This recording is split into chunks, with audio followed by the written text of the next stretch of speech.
पणाने चुकीचं ठरेल। दुसरा जो आपण त्या संदर्भातलं विचारलं की समजा जे सरकारी नोकरी करत असतील किंवा कर्मचारी असतील यांनी जर त्या ठिकाणी लाभ घेतला असेल, गेल्या वेळेला सुद्धा जे सरकारी कर्मचारी आहेत ज्यांनी चुकून लाडकी बहीण योजनेचा फॉर्म भरलेला होता किंवा लाडकी बहीण योजनेचा फॉर्म भरल्यानंतर त्यांना सरकारी नोकरी लागलेली होती, अशांचं आपण सरकारी जे चलन असतं त्या माध्यमातून स्टेटची जी ट्रेजरी आहे त्यांनी एक अकाउंट आम्हाला तयार करून दिलेला आहे आणि त्याच्यामध्ये ते जमा करून घेतलेले होते। आता अशाच पद्धतीचं सेवार्थाचा ज्याचा मी उल्लेख केला की 2 लाखापैकी साधारणपणे 2-2.5 हजार असे आहेत ज्यांनी त्याचा लाभ घेतलेला आहे, तर त्यांचं सुद्धा त्या पद्धतीने रिकव्हरी केली जाणार। पुढे आणखीन 6 लाख आहेत सेवार्थाचं, यांच्या संदर्भातला पण स्क्रुटिनी झाल्यानंतर त्यांच्यातले जे काही येतील तर त्या संदर्भातली रिकव्हरी होईल। कुठलंही अनियमितता ह्याच्यामध्ये राहता कामा नये, कुठल्याही चुकीच्या व्यक्तीला याच्यामध्ये लाभ जाता कामा नये, या संदर्भातली ही प्रोसिजर आहे।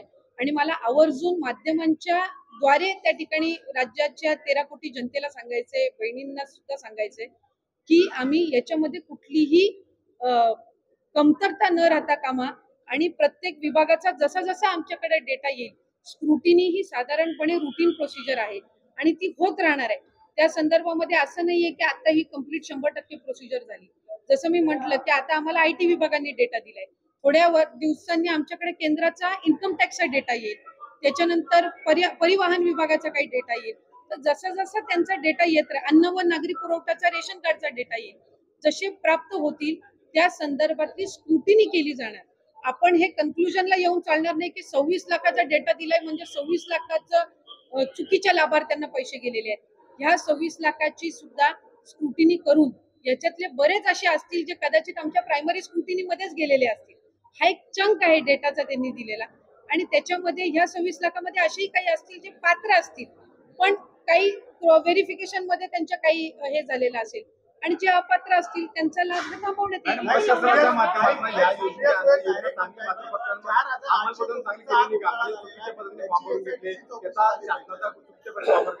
फॉर्म भरताना त्यावेळेला पडताळणी केली गेली नाही का, किंवा हे आता पैसे घेतले रिकव्हर करणार का, आणि जर चुकीच्या पद्धतीने काही प्रशासनाच्या अधिकाऱ्यांनी चूक केली तर त्यांना शिक्षा होणार का? मी साधारणपणे या गोष्टीच्या संदर्भातला वारंवार उल्लेख केलेला आहे। राज्याचे मुख्यमंत्री देवेंद्र फडणवीस साहेबांनी केलेला आहे, शिंदे साहेबांनी केलेला आहे, अजितदादांनी केलेला आहे की ज्यांनी या योजनेचा चुकीचा लाभ घेतलेला असेल त्यांच्यावर योग्य ती कारवाई करून त्या संदर्भातली रिकव्हरीची भूमिका ही शासनाची आहे।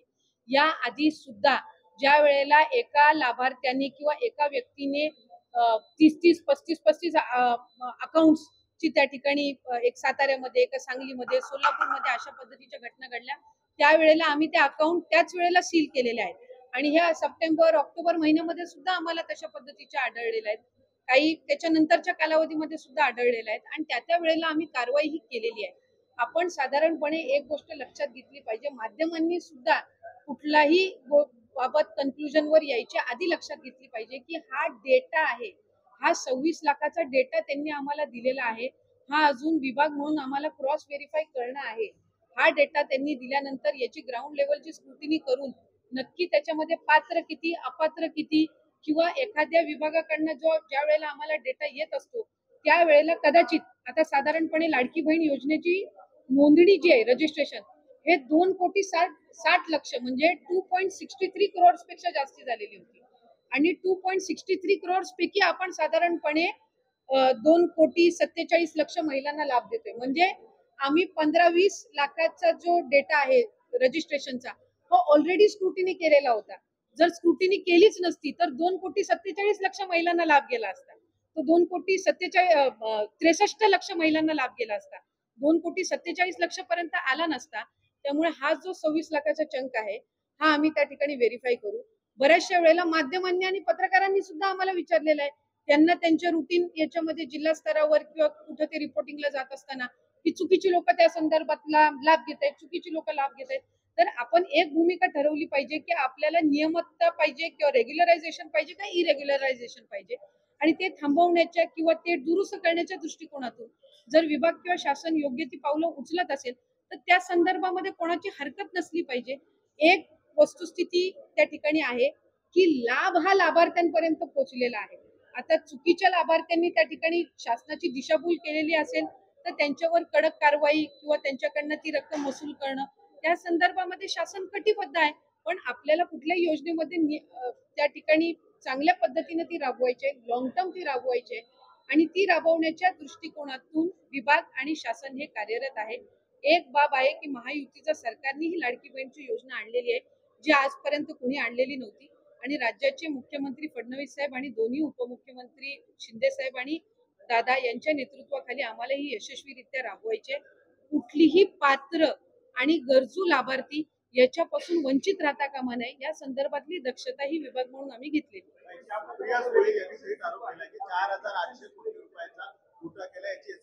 मी पुन्हा एकदा आपल्या समोर नमूद करू इच्छिते की जे काही आकडे त्या ठिकाणी समोर येत आहेत, हे माध्यम असतील किंवा जे काही विरोधक असतील, यांनी कुठल्याही पद्धतीचं क्रॉस व्हेरिफिकेशन त्या संदर्भातलं केलेलं नाहीये. 26 लाखाचा डेटा जर IT डिपार्टमेंट कडून आलेला आहे, आम्हालाही त्या ठिकाणी त्याचं क्रॉस व्हेरिफिकेशन करणं आहे.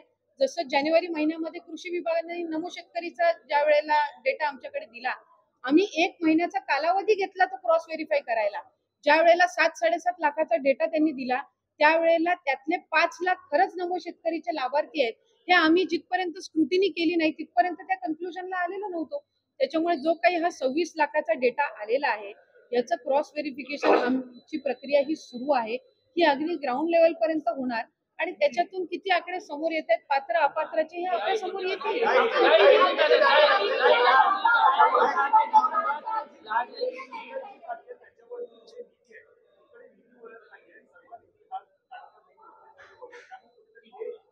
मला असं वाटतं त्या संदर्भातलं जे काही स्पष्टीकरण आहे हे आदरणीय मुख्यमंत्री मोदयांनी सुद्धा दिलेलं आहे. मुख्यमंत्री शिंदे साहेब असतील, अजितदादा असतील आणि विभागाची मंत्री म्हणून मी सुद्धा असेल, आम्ही साधारणपणे माध्यमांना वेळोवेळी या संदर्भातली माहितीही देत आलेलो आहोत. पण बऱ्याचशा वेळेला असं होतं की काही एखादी गोष्ट आली की त्या संदर्भातला एक गैरसमज या योजनेच्या बाबतचा निर्माण करण्याचा वारंवार हा प्रयत्न होत आहे. साधारणपणे ही योजना 28 जून 2024 मध्ये त्या ठिकाणी घोषित झाली. 1 जुलैपासून त्या संदर्भातले फॉर्म भरण्याची सुरुवात झाली. पहिल्या टप्प्यातले 2-3 महिन्याची लाभार्थ्यांची संख्या साधारणपणे 1,33,00,000 होती, जे 17-18 ऑगस्ट 2024 मध्ये लाभ आम्ही वितरित केला. त्याच्यानंतर 15 ऑक्टोबर पर्यंत त्याच्या रजिस्टरच्या संदर्भातली जी काही मुदत होती, ही त्या ठिकाणी सरकारच्या वतीने देण्यात आलेली होती. आणि या आधी सुद्धा प्रत्येक वेळेला ज्या वेळेला आम्ही स्क्रुटिनी ही जी प्रक्रिया आहे, ही साधारणपणे सातत्याने चालणारी प्रक्रिया आहे. याचं कारण असं की वेगवेगळ्या विभागाचे जे डेटा असतात, याचा ऍक्सेस त्या पर्टिक्युलर डिपार्टमेंटलाच असतो, त्या विभागालाच असतो. आज महिला व बाल विकास विभाग जो आहे, हा कृषी विभागाचा किंवा माहिती व तंत्रज्ञान विभागाचा किंवा अन्न व नागरी पुरवठा विभागाचा डेटा हा ऍक्सेस करू शकत नसतो. आम्हाला त्यांच्याकडून तो डेटा प्राप्त होणं, ह्या जो कालावधी आहे, हा निश्चितपणाने त्या ठिकाणी लागत असतो. जानेवारी महिन्यामध्ये आम्हाला कृषी विभागाकडनं त्या संदर्भातला अहवाल प्राप्त झाला आणि त्यावेळेला नमो शेतकरी योजनेअंतर्गत ज्या महिला लाभ घेत होत्या, त्या संदर्भातला आम्ही स्क्रुटिनी केली. 6-7 लाखाचा डेटा त्यावेळेला मिळालेला होता आणि त्या 6-7 लाखापैकी साधारणपणे 5 ते 5.5 लाख अशा महिला होत्या, ज्या नमो शेतकरीचाही लाभ घेत होत्या आणि आपल्या लाडकी बहीण योजनेचाही लाभ घेत होत्या. म्हणून त्यांना नमो शेतकरीचा लाभ हा 1000 रुपयाचा जो आहे तो चालू राहिला आणि लाडकी बहीणचा आपण त्यांना 1500च्या ऐवजी 500, जे आपण GR मध्येच नमूद केलेला आहे की तुम्हाला टोटल 1500चा लाभ हा शासनाच्या योजनांमधनं मिळेल. त्याची जी 1000 रुपयाच्या वरची जी कॅप असेल, ही लाडकी बहीणच्या निधीतनंही सन्मान निधीतनंही भरली जाईल. तो जानेवारीमध्ये उपलब्ध झाला. मधल्या कालावधीमध्ये आम्ही साधारणपणे 8 लाखाचा जो सेवार्थचा आहे, त्याच्यापैकी 8 लाखापैकी 2 लाखाचा आम्हाला त्या ठिकाणी उपलब्ध झाला. त्या 2 लाखापैकी 2 ते 2,500 हे त्याच्यामध्ये अपात्र आहेत असं निदर्शनास आलं. 6 लाखाचा त्याच्यातला डेटा आणखीन आम्हाला अपेक्षित आहे. आता 26 लाखाचा जो डेटा आम्हाला माहिती व तंत्रज्ञान विभागाकडून प्राप्त झालेला आहे, याची स्क्रुटिनी आम्ही विभाग म्हणून करतोय. एक गोष्ट आपण समजून घेतली पाहिजे की आम्ही प्रत्येक विभागाकडे त्यांचा डेटा मागितलेला आहे आणि तो डेटा आमच्याकडे विभागाकडे प्राप्त झाल्यानंतर त्या संदर्भातली स्क्रुटिनी होत असते. म्हणजे आता ज्या माध्यमांकडे चाललंय की 14,000 पुरुषांनी लाभ घेतलाय, तर 21 लक्ष अशा महिला आहेत ज्या कुटुंबातले तिसरी महिला आहे आणि योजनेमध्ये 2 महिलांना आपण लाभ देत असतो. ह्या सगळ्या गोष्टींचं त्या ठिकाणी जिल्हाधिकारी असतील किंवा आमची जी ग्राउंड लेवलची यंत्रणा आहे, की त्या संदर्भातलं क्रॉस व्हेरिफिकेशन करणार. क्रॉस व्हेरिफिकेशन केल्यानंतर या 26 लाखामधले जे अपात्र असतील आणि पात्र असतील याचं व्हेरिफिकेशन होऊन त्या संदर्भातला निर्णय घेतला जाणार. असं नाही की 26 लाखाचा डेटा त्यांनी दिलाय म्हणजे 26च्या 26 लाख अपात्र आहेत. यातलं पण प्रॉपरली स्क्रुटिनाइज केलं जाणार. आता आम्हाला इन्कम टॅक्स आहे. इन्कम टॅक्स आम्ही केंद्राकडनं डेटा मागितलेला आहे. तो ज्या वेळेला डेटा येईल त्यावेळेला त्याचंही आम्ही क्रॉस व्हेरिफिकेशन करणार. ह्या 26 लाखापैकी असेही असतील की जे आम्ही पहिल्या स्क्रुटिनीमध्ये विभागाच्या स्क्रुटिनीच्या वेळेलाच कदाचित ते बाद झालेले असतील. हा त्यांनी संकलित करून जेवढा डेटा त्यांच्याकडे अवेलेबल आहे तो सगळा त्यांनी दिलेला आहे. याच्यातून आमच्या विभागाची जो निगडीत आहे तो ग्राउंड लेवलवर त्या संदर्भातली तपासणी होणार आणि त्या संदर्भातली स्क्रुटिनी झाल्याच्या नंतर आपल्याला तो आकडा येईल की ह्यांनी जो डेटा दिलेला आहे त्याच्यापैकी प्रत्यक्षात पात्र किती आहेत आणि अपात्र किती आहेत. आणि आता जो आपल्याला साधारणपणे जो काही 14,000 पुरुषांनी लाभ घेतलेला आहे किंवा काय या संदर्भातली सुद्धा जिथपर्यंत आमच्याकडे ग्राउंड रिपोर्ट येत नाही तिथपर्यंत हे आकडे जे आहेत हे IT विभागाने आम्हाला दिलेले आहेत. त्या संदर्भातली सविस्तर स्क्रुटिनी झाल्यानंतर निदर्शनास येईल की प्रत्यक्षात हे जे पुरुष आहेत यांनी त्या घरातल्या स्त्रीचं अकाउंट नव्हतं म्हणून त्यांनी त्यांच्या आधार कार्डशी लिंक कदाचित या पुरुषाचं अकाउंट असेल म्हणून त्यांनी ते अकाउंट नमूद केलेलं होतं का वेगळं काही त्याच्यामध्ये आहे. हे ज्या वेळेला स्क्रुटिनी होईल विभागाकडून त्यावेळेला लक्षात येईल. हा मोगम डेटा आहे आणि हा मोगम डेटा आम्हाला IT विभागाकडनं प्राप्त झालेला आहे, माहिती व तंत्रज्ञान विभागाकडनं.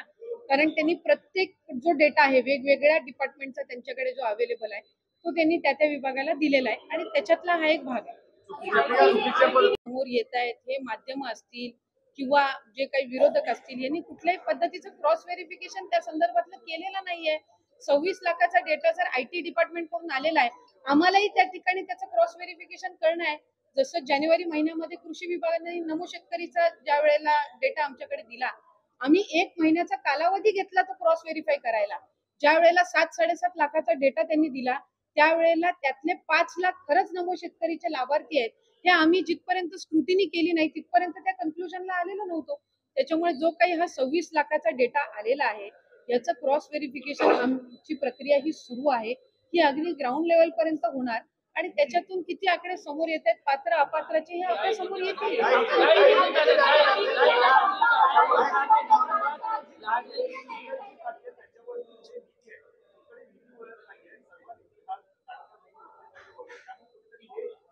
मला असं वाटतं त्या संदर्भातलं जे काही स्पष्टीकरण आहे हे आदरणीय मुख्यमंत्री मोदयांनी सुद्धा दिलेलं आहे, अजितदादांनी सुद्धा दिलेलं आहे, शिंदे साहेबांनी सुद्धा दिलेलं आहे.